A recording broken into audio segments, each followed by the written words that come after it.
Hello there.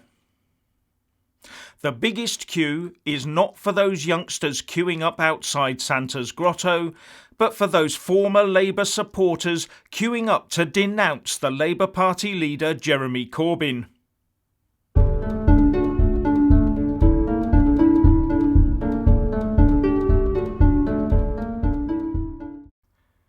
This Christmas there are two men with white beards dressed in red and offering free stuff to all, especially those nearer 18 than 80. They both have people running around them supposedly making things for free to be handed out to everyone all in a single day. But one of these red-clad bearded figures is promising that it will be a Christmas of free goodies in a perfect utopian world of equality for all forever, for 24 hours a day and 365 days a year, all provided for by other little people who work year-round in a factory far away for free to give you all that stuff at no cost to you. And the other one is obviously Father Christmas, who only offers a little happiness for one day a year. But there is a nasty murk underlying Jeremy Corbyn's giveaways, and he now has a growing army of those who would normally be backing his tilt for the top job, who are now queuing up to denounce him and try and ensure a Corbyn-led government never happens. And the latest of those to join this ever-growing queue are 15 former Labour MPs who have taken out an ad in various newspapers in the Labour Party heartlands to try and put traditional Labour voters off of voting for Corbyn. And the ad says, "Thinking of voting Labour? Think again." And the advert, signed off by former Labour MPs like Gisela Stewart, Chris Leslie, Ian Austin and Gavin Shuker, goes on to say, "Everyone wants a safer, fairer society, but in this election, the Labour Party is set to deliver the opposite. We were all lifelong Labour voters and all former Labour MPs. We are voting for different parties at this election, but we have all come to the difficult decision not to vote Labour." And they go on to give two big reasons for their collective decision. One is fears over the levels of anti-Semitism and extremism in the party, and on this they say, "Despite what Jeremy Corbyn says about anti-Semitism, we need to accept that most Jewish people have well-founded fears about what Labour has become. British Jews deserve our support." And the other serious concern the 15 have is over Corbyn's weakness on national security, where they say, "From wanting to end NATO to calling members of Hamas and Hezbollah friends, Jeremy Corbyn has too often sided with those hostile to Britain, from the IRA to Russia." They then go on to say that, "We know it's a hard decision for Labour supporters to make. It was for us too. But millions of people who have voted Labour all their lives now think the risk of Jeremy Corbyn getting into number 10 is too great.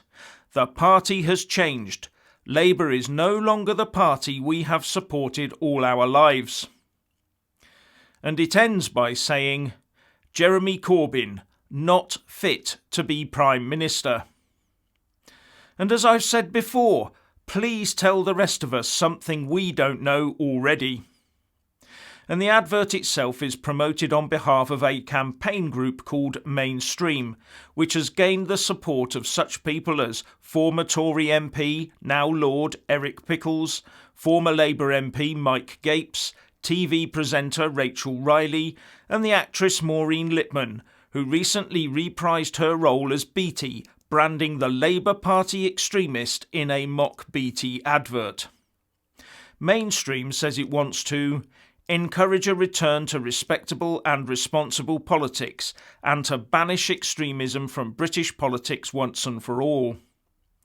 Mainstream's website at mainstreamuk.org contains more revelations on such things as Labour's tax policies, where it has a report endorsed by former Labour Shadow Chancellor Chris Leslie that details the extreme economic policies proposed by the Labour Party.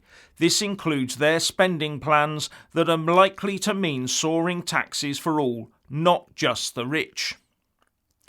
As well as a report on what it says are the violent views of the man who could be Labour's next leader. That man being John McDonnell. And on this, Mainstream says, the research reveals how, at the height of the Troubles, McDonnell praised IRA terrorists as freedom fighters and called for a campaign to release those he viewed as prisoners of war. And it contains fresh revelations of how McDonnell, who has spoken about assassinating, lynching and garrotting political opponents, once revealed he had to restrain himself from physically assaulting politicians. And it has another report that it says lays bare the full extent of the Labour leaders' links to those who back violent republicanism. And now the Mail is reporting that former Labour Home Secretary David Blunkett is refusing to back Jeremy Corbyn on the day before the general election. And the paper says, the Labour legend, who represented his Sheffield constituency for 28 years and served as Home Secretary under Tony Blair, has previously said he despairs for his party under Mr Corbyn due to its tolerance of anti-Semitism and thuggery. Asked if he wanted the current leader to be Prime Minister, he told BBC World at 1, I'm not going to do or say anything that will damage members of the Labour Party being elected tomorrow. I believe that a phalanx of really good Labour MPs would ensure that if Jeremy were leading a coalition, then he would be moderated in a way that was in line with his own social democratic views. Gotta say that my view is that every vote for Labour and every MP that party gets gives just a little bit more legitimacy to a leader that many believe to be an imminent danger to the UK.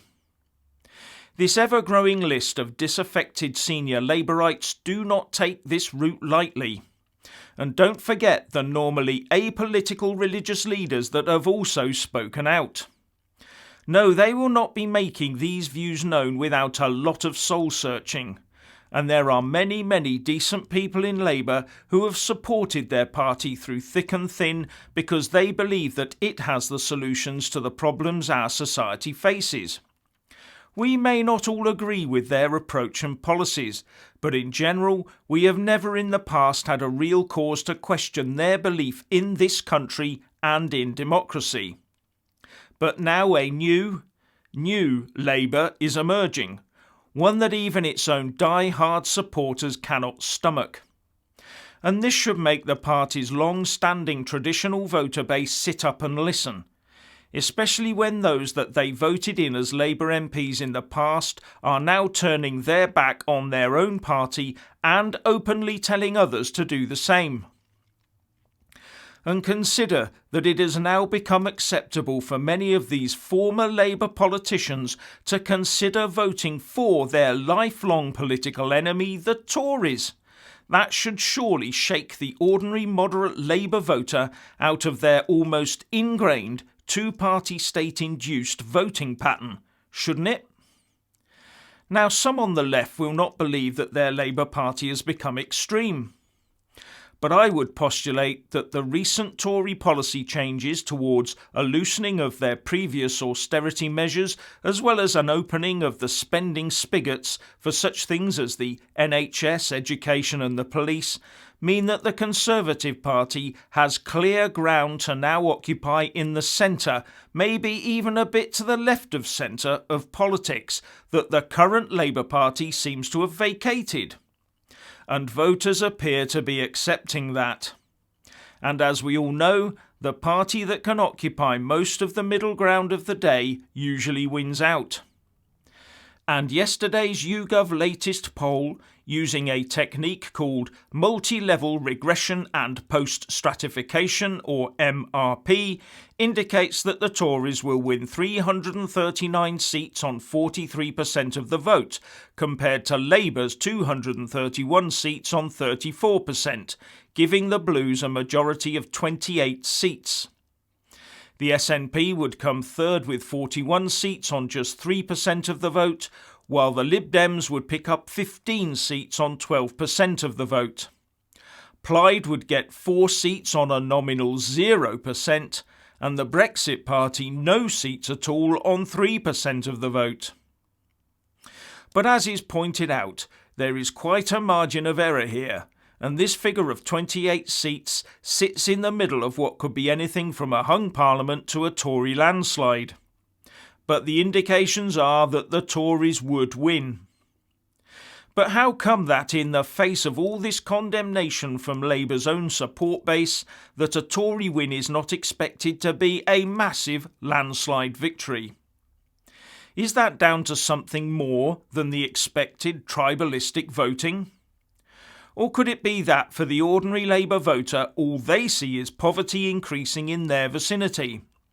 The increased number of food banks down the road from them catering for an increasing demand, and their local public services under severe strain. Do they look around them and think that their community has been left behind and that no one but Corbyn is really listening? Maybe those intending to vote Labour see Corbyn and not Boris as the man to address their very immediate problems and needs. Just to say that when you feel desperate, it's a case of any port in a storm, even if it's not a particularly pleasant port. And this may be one of the drawbacks of a first-past-the-post, two-party state system that relies so much on a perpetual encouragement of a class-based struggle between the rich and poor, the haves and the have-nots, to ensure the continued rule of a relatively small political class. But that's a video for another day.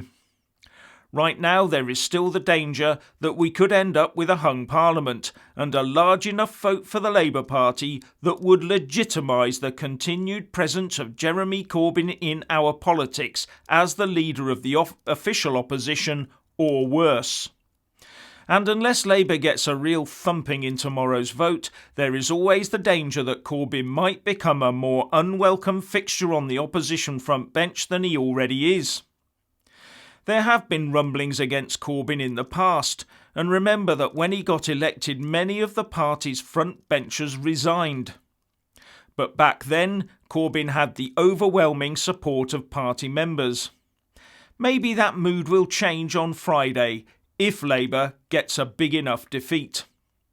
The day after the election is Friday the 13th, but who it is unlucky for will be down to the voters.